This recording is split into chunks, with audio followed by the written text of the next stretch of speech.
Hey, what's up, coaches? It's Coach Mitch Johnson coming here with first long video of the YouTube channel.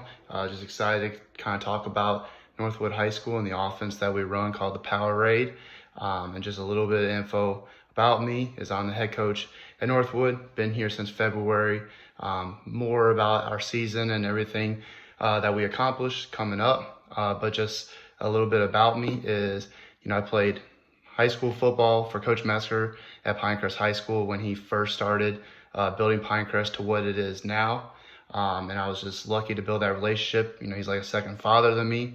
And then I got the unbelievable chance to go and play college baseball and college football.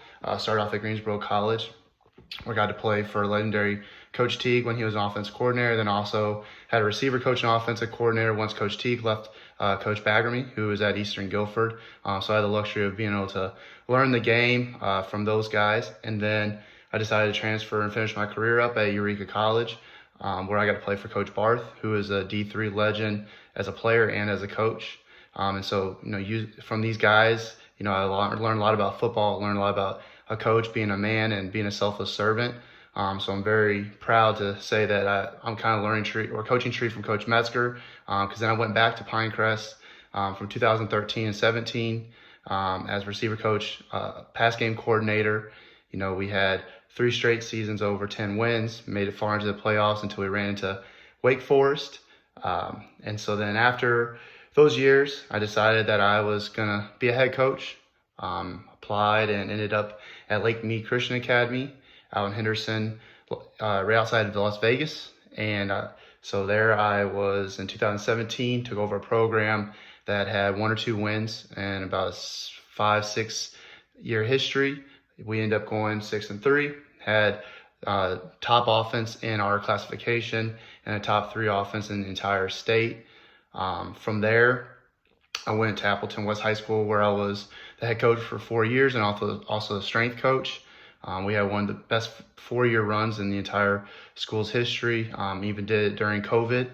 That's also where I was able to meet my wife, Darcy. And so then once we got through the COVID and, decided that we wanted to come back to North Carolina. She had always wanted to live here. I was ready to get back to the South. So then after 4 years of up in Wisconsin and freezing temperatures, decided to come back down to the South, where I was the head coach at South Iredell for a year. Was able to get their first 4-win playoff bid, first 4-win win, their first conference win. And then I decided wanted to get closer to home in the central part of the state. So applied and got the head coaching job at Northwood. So I've been here since February, and just couldn't be more blessed and happy and proud to be a Charger. So that's a little bit about me. Now I'm going to kind of go into talking about what the PowerRaid offense is and kind of isn't, just kind of the philosophy and explaining why this was the offense to go to. Went to this offense last year at Appleton West, where I finally decided I was going to be the offensive coordinator. Had a lot of changes after COVID, obviously. The first 2 years I was trying to kind of build the program up, the strength program, and just building the numbers up. So I was kind of focused on that. And then during the COVID season, I actually called the defense. And one defense coach that I love, Dom Thompson, who's now the head coach there, that last year we decided to put in this offense and needed to full go focusing on that. And so I gave him the defense coordinator role. And we made it through another tough conference. Ball up there is different, and we just didn't have the linemen. So we were just like, all right, we got to be able to spread it out. We had a lot of good athletes. Have a running back that's up at Minnesota Duluth, and he just was a great pass catcher, great running back. So I was like, all right, well, how can we make sure that we use what we have to our advantage? And so that's how I kind of started researching, and PowerRaid offense was just where it was at, and that's when Lincoln Riley was at Oklahoma, Coach Longo was at UNC.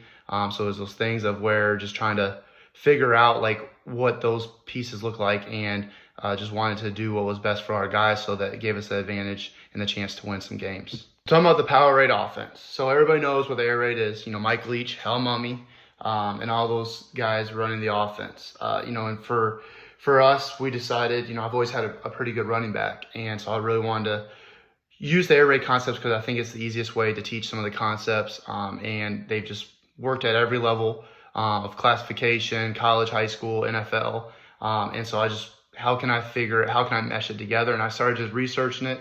I came up, Lincoln Riley kind of talked about it, and just how meshing that downhill run game with the pass game of the air raid.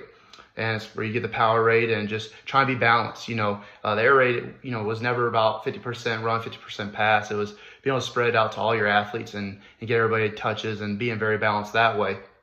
So now to take it another level is, how do you get everybody the ball, whether it's your running back, the quarterback in the run game, and then all your receivers, and even get your receivers involved in the run game, and just being balanced that way, and then throwing screens and just throwing the entire mentality of the air raid with that downhill running game. So the biggest one that I've learned over the years is keeping it simple. Keep it simple, stupid is, so we have 4 run games we like, 4 quick game, 4 drop back, 4 screens. Yes, now we have tags, but it does not change the concept and the principle and the main idea of what the play is. It's, whether it's shots, whether it's just communication of, here's how we're going to, make an adjustment to that. So that's kind of what we went with, was, being able to keep it simple, being able to teach it to the guys and be really, really good at teaching those 4 all the way across the board and being good at it. The next one is reps. You got to be comfortable with possibly getting bored, because the more reps you run of each one of these concepts, especially in the air raid passing game, the better you're going to be at it. And then you have to also apply the rules when it comes to how you drill the work and how you get these guys familiar with what they're going to see on Friday nights. And then when it comes to the run game, when you're able to teach the rules and being able to, no matter what type of front, what you're getting, the different adjustments that you might get, once they get all those reps, they're not having to think, they're just playing. And we've learned, reps means being able to play fast, which always was a benefit to us because of our skill guys and what we were able to have in our programs.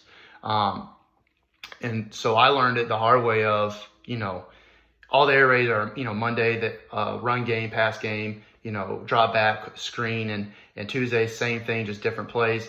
And I always believed in that. Well, this year I made a mistake first 3 games. We were kind of focused on doing it on the different fields and, and whether what down it was, Monday we were doing our openers and second down and third down and red zone, and just, it didn't work for us. And so I got back to, keeping it simple and going reps, and, Monday being inside zone and stick and Y cross. And so, and down the line. And so we got back to that and we rolled off, 6 straight wins where, we averaged the score of like 55 to 6 or 9. And we just, our guys were feeling more comfortable. They're feeling a type of way, they're feeling themselves, and it was a lot of fun. And so, I made that mistake. So I'm here telling you right now, keep it simple and reps. Do not overdo it. Make sure the guys aren't overthinking, and make sure that, they're playing fast and keeping it simple for them. And as coaches, with your game planning, that's how you make it complicated to the other team, is you do it, not the players having to think. And so I kind of said it, but it's marrying downhill run game. So with us, we use inside zone, and ISO, and we teach our guys, this isn't a finesse offense. When we call inside zone, we want to get some vertical movement, and we want to be nasty with it, and you got to be mean, and we got to win the trenches. And then we go with our power counter.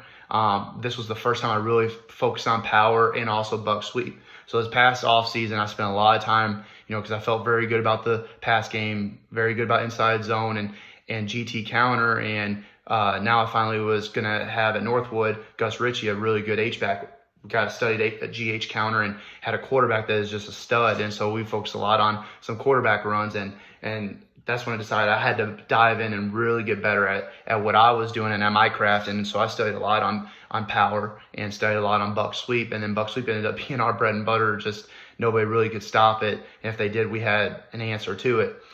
So that's kind of what we did. And then with our air raid passing game is we go stick, we snag, shallow cross, mesh, Y cross, Y sail, 4 verts. And so that's the air raid passing game that I feel comfortable with, that I feel like we're able to get a lot off of that. And then screens, we have key screens, smoke screen, bubble screens, and tunnel screens. And so that's kind of where we're at right now with that. And obviously, forgot to mention, we also throw in smash there. And another one that is big with the PowerRaid philosophy is concepts and not plays. There's a lot of people that have 550 pages of of a playbook. But we've just learned a lot that it's about the concepts that, like we said, 4 quick games. So our quick game that we break down is stick, snag, shallow cross, and smash. And our drop back is we have mesh, sail, Y cross, and also our 4 verts. We get a lot of mileage out of that. And if you have different tags and you're teaching it and the guys are just being able to play fast, that game speed is a little bit different when they're not having to think. And so just being able to give them rules and being able for them to understand the spacing and understanding the different concepts really helps it, instead of just having a bunch of plays and them having to memorize play names and all that. It's just, that's what we've stuck with. And then the next thing with the PowerRaid is, we've already said this, how do you be balanced by giving everybody the ball? Well, we believe in players over plays, and concept is how can you get your guys, your dudes, how do you get them the ball and get it out in space, get it fast? And so that's one way when it comes to watching film and getting ready, is who can be a guy for us. And for us, we had 4 receivers that all had 30 catches, all had at least 500 yards, and all had at least 8 touchdowns. So we felt like we did a pretty good job with the receivers. And then running backs, we had 4 guys run the ball with a good amount of carries and good amount of yards. And then everybody's heard that, plays are expensive, formations are cheap, and we truly believe in that. We would love to get creative with our formations, and we tried to have 1 or 2 formations a week where people have not seen it on film. But we try to throw a lot of formations out there, because if they have to focus on all these different formations, all these shifts or motions, they can't focus on the bread and butter. And so you'll see us do a lot of different formations. It doesn't mean that we run our entire offense out of that. It could be just certain packages that we feel very comfortable with. And once again, it's about what the players felt comfortable with and what they ran very well, and what we felt comfortable calling. And so then we also believe in tempo. And so there's times where we would just milk the clock and we're just super efficient, trying to slow the game down, or, you trying to finish out the game. And then there's times where we just go so super fast. We have 1-word calls, or where they know that we're lined up in the 1 formation and we're calling out off the wristbands, boom, they get lined up and they go. So the different tempos, and just don't sit in just one. And that's the one thing that we've been able to watch film, how do teams handle, we don't huddle. And then when we do huddle, it's for a reason and a purpose, and to be pretty efficient in very specific and special circumstances. And so that's kind of what has helped us be even better is, it doesn't matter that, we only have, 4 run games or 4 pass game, but we have a bunch of different formations and we go fast. And so it sometimes makes people not line up right, and we steal yards, and or we get explosive plays, which is kind of the name of the game. We just want to run a very exciting and fast offense that gets everybody the ball. And the last thing, kind of touching on, is we believe in horizontal and vertical stretching and movement of the defense. And that's what frustrates people about the air raid and about the passing game is, all of the concepts are going to give you a vertical push and a horizontal push.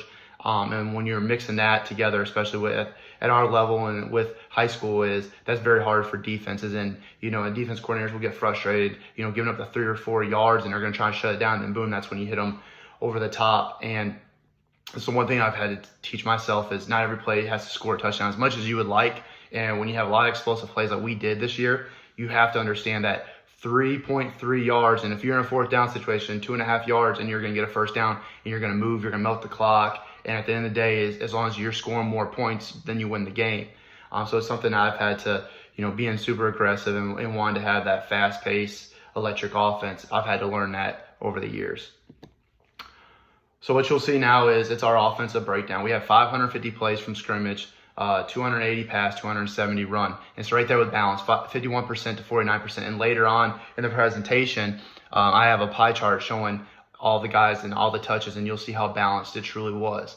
We had 141 explosive plays out of that, how we broke it down was a 10-plus yard run and then a 20-plus pass. And you saw 71 pass, 70 run, 13 plays a game. That's pretty impressive. And this was definitely one of my most explosive offenses, if not the most explosive offense that I've had so far. And I'm looking forward to this next year. But the 141 explosive plays, that goes to the players. They completely bought in. They understood what their job was, and they didn't care who was getting the attention or who was getting the praises. They just wanted to have a good offense. They wanted to win.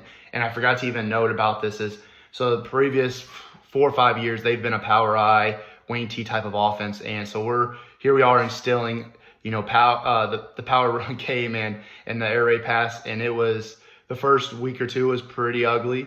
But I think that's where you get the reps and, working specific drills and making sure they understood what they were doing. That really helped us get to where we were later in the year. Like I said, the first 3 games, we had some big time, but our offense was not where we needed to be to win a conference championship and to make a run. And we finally got it to where we needed to. We scored 475 points on offense, 43.2 points per game. Anytime you're scoring that much, you feel pretty good. And it makes your defensive coordinator not feel stressed out, knowing that, hey, giving up 28, our offense is going to score 43. We had 4,900 total yards. That's for us. That's 100 away from having 5,000 is a pretty special season, and so we averaged 440 yards per game. We're pretty happy with that, but, we want to continue to get better. Out of that, we had 2,900 passing yards and 2,000 rushing yards, which we'll take that any time, and then we had 39 touchdowns in our passing game and 24 touchdowns in our rushing game. And at the end of the day, we broke 12 school records, might even had more than that. And we got a couple of guys that if they have seasons like they did last year, then they'll walk out of Northwood battling for being the number 1 and 2 receivers ever in Northwood history. So we're pretty excited. Like I said, I love to throw the ball, but I also know that teams have made adjustments because they see spread all the time. And so that's where having a run game really helps you. And, before we get on to the next part is, I've been able to, in my career, Pinecrest we ran the split back veer, and very deadly with the play action and using formations. We had amazing old linemen, some skilled guys, but I've been at schools that, had to find every nook and cranny that you could to win a game. And so with that is, what was going to work. And this is why the PowerRaid for me, I feel it's so multiple. And if you have a couple of things that you're good at, there's ways to dress up with tempo, ways to dress up with formations, and the way you teach is why the PowerRaid is an offense that I think if you really need to get a program going and you have athletes, I really think that this is the offense for you. We didn't have one lineman over 215 pounds. We ran really fast. Linemen got out in space and found ways to make them utilized. So love the PowerRaid offense, and and as you can see, it worked. And so now going into our next part of it is here's the pie chart I promised about the skill player touches. If you take a look at that, Gus, our H-back, 12% of the plays. Isaiah Blair, our one outside receiver, 7.7, and on the 7.7 he had 11 touchdowns. Ashton Elliott, one of our little slots, we would give him the ball on some jet sweeps, 10%. Cam Feller, our other outside kid, who only had 1 ball all year long that he didn't catch on a fade ball, but 4.3. Antoine Brewington, 15%, and that was 4 games worth. We just couldn't keep him healthy, and he's very electric. We put him out at receiver, put him in running back, and then Robert Tripp's our running back at 18%. Our second backup running back, Leo Mortimer, and then Simon was a good guy that was able to come in whenever Gus needed to be spilled. Bo Harvey came on late. We didn't have him but halfway through the year. He's going to be a starter this year at 2%. And then our quarterback, obviously, with 18%. And then Grayson Cox is, I don't know how many players across the state, but Grayson Cox threw for a touchdown, caught a touchdown, ran for a touchdown, and even had a pick 6. And he started as a DB, played receiver, came in and played quarterback for us. We're very excited. He's going to be a junior this year, and we're just in a very good place. But if you take a look at that pie chart, very balanced. And that's how many names? 1, 2, 3, 4, 5, 6, 7, 8, 9, 10, 11 guys touch the ball, and look at those percentages. So here we go into our passing game, our quick game compared to our drop back and our screens. As you can see, our quick game and drop back, we talk about balance, almost 50-50 right there. And then we go into our screens, which our screens sometimes were our RPOs.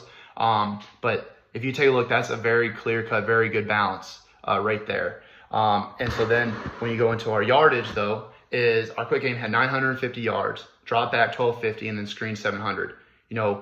Only about 200, 300 yards between all those. And that's what I think helps us and be successful. 17 touchdowns in a quick game, drop back 12, and screens 10. And like I said with the drop back, you see those explosive, a lot of that also with 4 verts, but we trusted our quick game and our screens because we had linemen that were fast, and we knew we didn't always have the advantages in the trenches when it came to the passing game. And so we tried to get the ball out quick so our quarterback didn't take any hits. And then that's why, there's our interception total. In our quick game, we have stick, we have snag, we have shallow cross, and we have smash. So when you see that is, it's predominantly, stick was very effective for us. And we have couple different variations of it, and then snag was very effective. Shallow cross, I want to run it more. But when you see how well stick snag did and how well, with mesh, and four verts, we will get better at shallow cross. Carson, he was awesome. But a lot of it was teams took away the middle of the field for us. And so we had to find ways to hit out in the perimeter. I mean, we would have where you have 4 D linemen, 2 or 3 backers, and then a safety or 2. I mean, just the middle field was always occupied. And, and I always told them, like, hey, the definition of insanity is trying to do the same thing over and over again. And we weren't going to bang our heads against a wall and trying to pass it just because we love the shallow cross. I mean, it is definitely top 3. If you take a look at my top 3 passing game, I love mesh, shallow cross, and stick. But what's the biggest one with shallow cross is most of it is all through the middle. And in meshes, you can have a bunch of different tags that made it effective, and then sticks out there on the, the right or the left. So that's our quick game, as you could tell. And then we also had smash. Smash was super effective. We're going to look for a couple ways of mixing up mesh or stick and smash for us this year. And if you look at the explosives and the touchdowns produced, stick, a lot of this I owe it to Gus. He had a couple of really explosive plays, and it was empty, guys. Empty with stick and snag is just not even fair. And so I would really, if you can go empty, a lot of teams don't know how to handle it. They don't want to call and burn a timeout, and you will see that there will be somebody wide open. And then I'm going to do a video where I'm talking about stick and snag, actually, because it's tied for 3A, 3B, and my 3 favorite. And so you see that 8 touchdowns and 7 touchdowns between the 2 and 20 explosive plays. Then you see shallow cross and smash. Next thing, talking about our dropback. I love mesh, and as you can tell by the amount of times that we ran it, but it was super effective. Y cross, we hit Y cross a couple times, and it allowed our quarterback to scramble. The big one with Y cross was, we just talked about, is the middle of the field is kind of taken away. Well, then the next thing that we also saw from people was 8 to 10 yards off and bailing. And so then Y cross says, yes, you could try and hit between that linebacker, but if they're possibly bringing 6, you got somebody possibly going free. And so Y cross, we're going to continue to get better at it. Once again, it's not one of the easiest ones to teach for a crossing route, and so we're going to get better at it. But then sail, we were pretty efficient with that, and pretty big plays. I mean, 3 of 7 being explosive. You see on Y cross, we're going to probably run sail a lot more. And then we have our curl flat philosophy, but then you see 4 verts. So kind of like in our quick game, you saw it was stick and snag. Well, then for our drop back, it's mesh and 4 verts. And with the 4 verts, I mean, when you have 3 receivers are 6'2" and taller, you have the matchups that we did. We took a lot of shots. Isaiah Blair on the outside, who's going to probably be at FCS, D2 kid. Cam Fowler, basketball kid, sophomore, going to be a junior. He's another top tier kid. Those two, just nobody stopped the fade ball. And so it's kind of like, why would you not throw it more? Probably could have. So if you take a look at that, those 2 right there, that's 11 touchdowns of the 12 from the drawback are from mesh and 4 verts. And then with the explosives, you see 26 between those 2. So we feel very good. And of the 4 verts, 13 of 15 is pretty dang good. So it was pretty special. And the guys, once again, they bought in, knowing the players, not the plays. And that's kind of how we were effective with that. And that's our drop back. Now, going into our screen game. Our screen game, you see smoke, key, arrow, bubble, and tunnel. So the arrow, super effective, and we're going to try to run that a little bit more this year, and trying to get different people involved. But you see smoke, we love running that out of the stacks and bunches, and and you get some pretty special blockers and guys that really will get physical out there. You can see it being explosive. And then the key and smoke, we get our linemen out there. Our tunnel, the tunnel that we run is we run the fake GT like Lincoln Riley, and we just saw a lot of movement. And then all of a sudden, boom, there goes our outside receiver, and he's gone once he makes it. And so you see right there, on screens, 10 touchdowns.